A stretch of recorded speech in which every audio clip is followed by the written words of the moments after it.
বিশ্বনবীকে আর একটু আগে নিয়ে চলে গেলেন। আগে নিয়ে যাওয়ার পর যখন আর একটু আগে চলে গেলেন, তখন তিনি একটা দৃশ্য দেখতে পেলেন।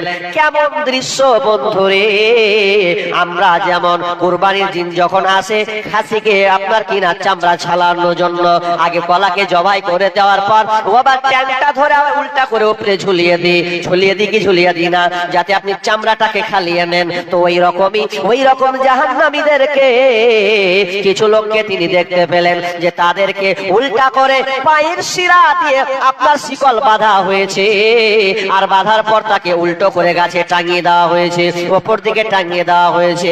আর টাঙিয়ে তো দেওয়া হয়েছে বন্ধুরে, কিন্তু তাদের মুখগুলো কাটা, তাদের মুখগুলো ফাটা ফুটা চিরা হয়ে গেছে, এত দেখতে খারাপ। তাদের মুখ দিয়ে থরথর থরথর করে একদম ঝরঝর ঝরঝর করে রক্ত পড়ছে, দেখতে এত খারাপ লাগছে। বিশ্বনবী বললেন, ওরে আমার সাথীরা, বলো বলো বলো, এরা কারা?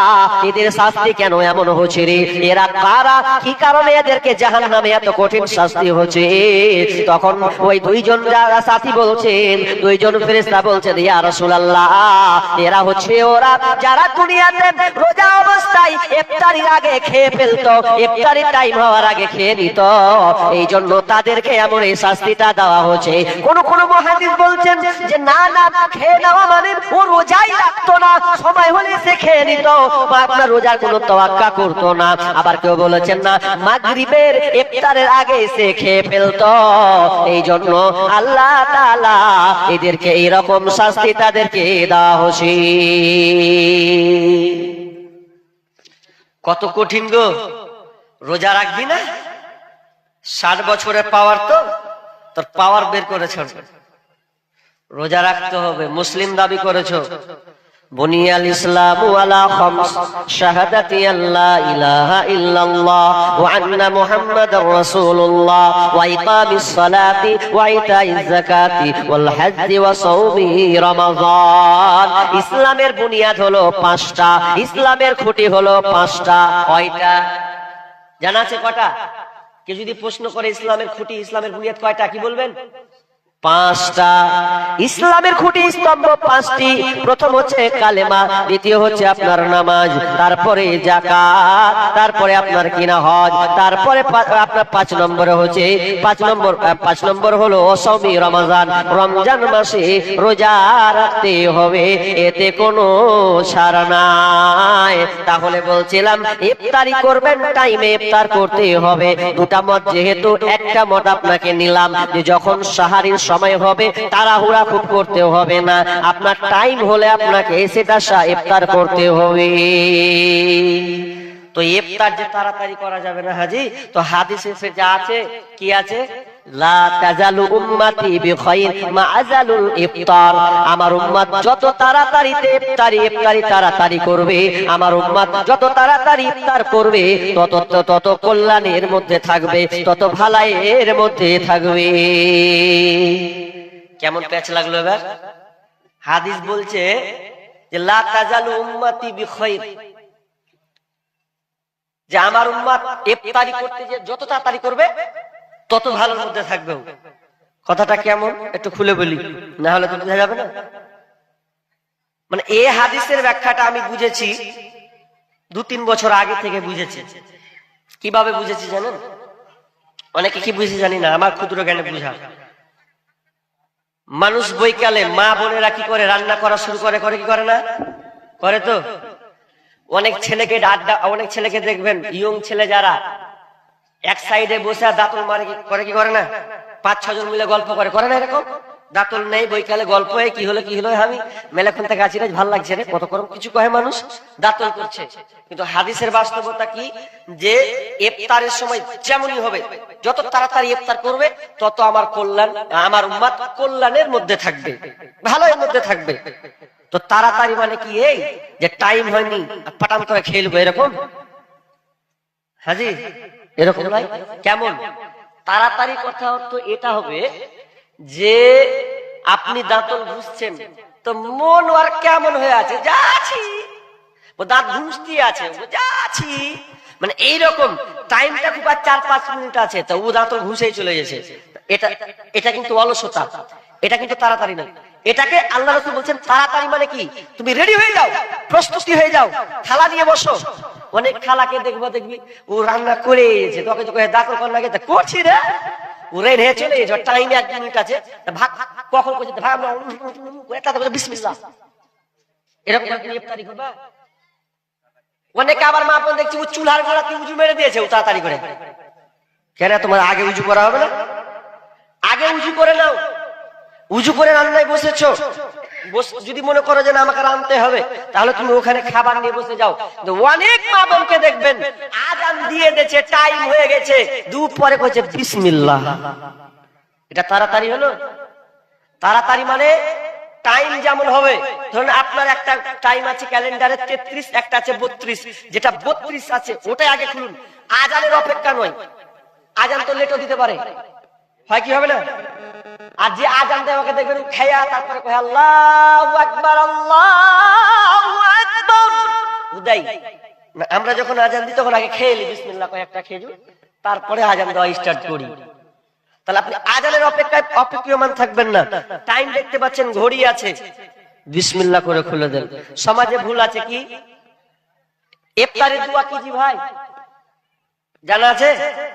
আল্লাহুম্মা লাকা সুমতু নাকি ওয়ালা রিজকা আফতারতু, কহেন না মাইক এলান হয়, এটা সহি নয়, এটা বলা ঠিক নয়। যখন ইফতার শুরু করবেন তখন বলবেন বিসমিল্লাহ, বাস।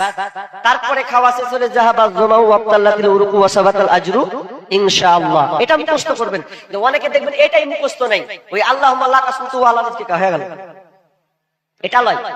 যেটা সহি সেটা আমরা মুখস্থ করিনি, তো ওটাকে আপনাকে মুখস্থ করতে হবে। তাহলে ভুল আছে, ইফতারি করার সময় আমরা ভুল পড়ছি, বিসমিল্লাহ বলতে হবে। তাহলে বলছিলাম রমজান মাসে রোজাকে আপনাকে রাখতে হবে, কারণ এই রমজান মাসটা কত গুরুত্বপূর্ণ, কত ইবাদতপূর্ণ একটি মাস। যে মাসটা এত গুরুত্বপূর্ণ, আল্লাহ সুবহানাহু ওয়া তাআলা নিজের হাতে প্রস্তুতি কি গ্রহণ করে নাই। এই রমজান মাসটা কত গুরুত্বপূর্ণ আমার আল্লাহ বলছেন, বিশ্বনবী বলছেন, আল্লাহ সুবহানাহু ওয়া তাআলা ইজা দাখালা রমাদানু ফুতিহাত আবওয়াবাস সামাই ওয়া গুল্লিকাত আবওয়াবাল জাহান্নাম ওয়া সুলসিলাতিশ শায়াতিন। যখন রমজান মাস এসে যায় তখন আল্লাহ সুবহানাহু ওয়া তাআলা আসমানের দরজাগুলোকে খুলে দেয়, আসমানের দরজাকে খুলে দেয়। ওয়া ফুতিহাত আবওয়াবাস সামা, আসমানের দরজাগুলোকে খুলে দেয়। ওয়া গুল্লিকাত আবওয়াবাল জাহান্নাম, এবং জাহান্নামের দরজাকে বন্ধ করে দেয়। অন্য হাদিসে আছে ও অনেক জাহান্নামীকে আল্লাহ ক্ষমা করে দেয়। ওয়া গুল্লিকাত আবওয়াবাল জাহান্নাম ওয়া সুলসিলাতিশ শায়াতিন, এবং শয়তানকে জিনজির দিয়ে বাঁধা হয় যাতে করে আমার বান্দারা যেন পাপাচারে লিপ্ত না হয়, গুনার কাজ যেন না করে। এজন্য আল্লাহ তাআলা এত সুন্দর করে সাজান মাসটাকে, যে মানুষ রমজান মাসে যেন পাপ কাজ না করে, তাই তো? এই জন্য শয়তানকে জিনজিতে বাঁধা হয়, কারণ শয়তান কি মানুষের দুশমন, তাই তো? আদম সন্তানের দুশমন নয়? আর আমরা কেন প্রথম আদমকে পর্যন্ত ছাড়েনি? আল্লাহ বললেন তুই গাছটার নিকট যাস না, তো ওই শয়তানের পাল্লায় পড়ে ফাঁকা করে গাছে চলে গেল, ফল খেয়ে নিলে উলঙ্গ হয়ে গেল। শয়তান ছাড়বে না, তো আল্লাহ বলছেন শয়তান তুই ছাড়বি না, তো তোকে দেখো গো সারণ একদিন হবে যে মরণ। শয়তান তোমার শত্রু বাটে, শয়তান তোমার শত্রু বাটে, বলে আল কোরআন। তোমরা দেখো গো সারণ একদিন হবে যে মরণ, তোমরা দেখো গো সারণ একদিন হবে যে মরণ। প্রথম নবী জান্নাতে ছিলেন, সঙ্গিনী হাওয়াকে পেলেন। প্রথম নবী জান্নাতে ছিলেন, সঙ্গিনী হাওয়াকে পেলেন। চক্রান্ত করিয়া শয়তান খাওয়াইল কান্দা, তোমরা রেখো গো শরণ, একদিন হবে যে মরণ। তোমরা রেখো গো শরণ, একদিন হবে যে মরণ।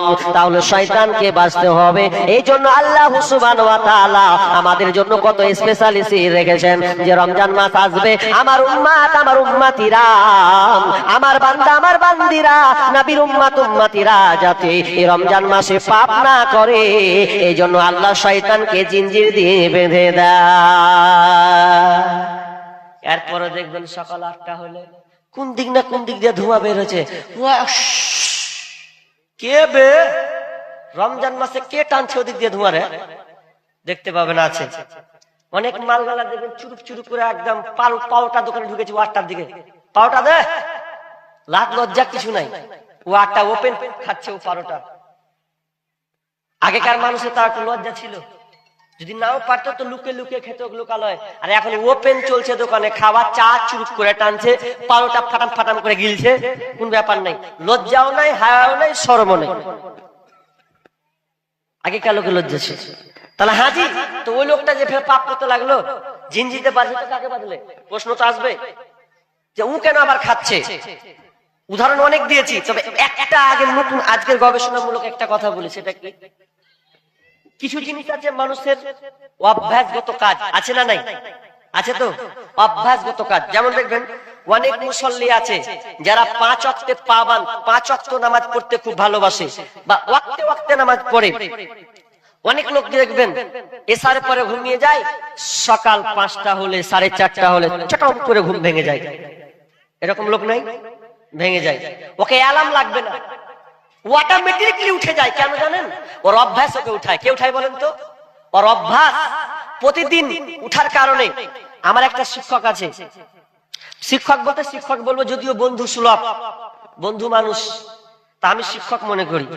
আপনাদের এই এলাকার একটা মানুষ, উত্তর দিনাজপুরের দিকেই, তো কারি মুজাহিদুল ইসলাম, তো তিনার ঘরে আমি ঘুমাই। তো আমি বক্তা মানুষ, তো অত চোখের চাপে উঠতেও পারি না, কখনো লেট করে দিই, কখনো পড়ি, কখনো একটু ঢিলে পড়ি। তো উনাকে দেখবো 8টার দিকে ঘুমিয়ে যাবে, 8:30টার দিকে, যদিও হ্যান্ডরাইট মোবাইল আছে, হ্যান্ডরাইট মোবাইল আছে, এরপরেও ঘাটবে না, ঘুমিয়ে গেল, দেখবো 4টার সময় উঠে যায়। প্রতিদিন লোকটাকে উঠতে দেখছি।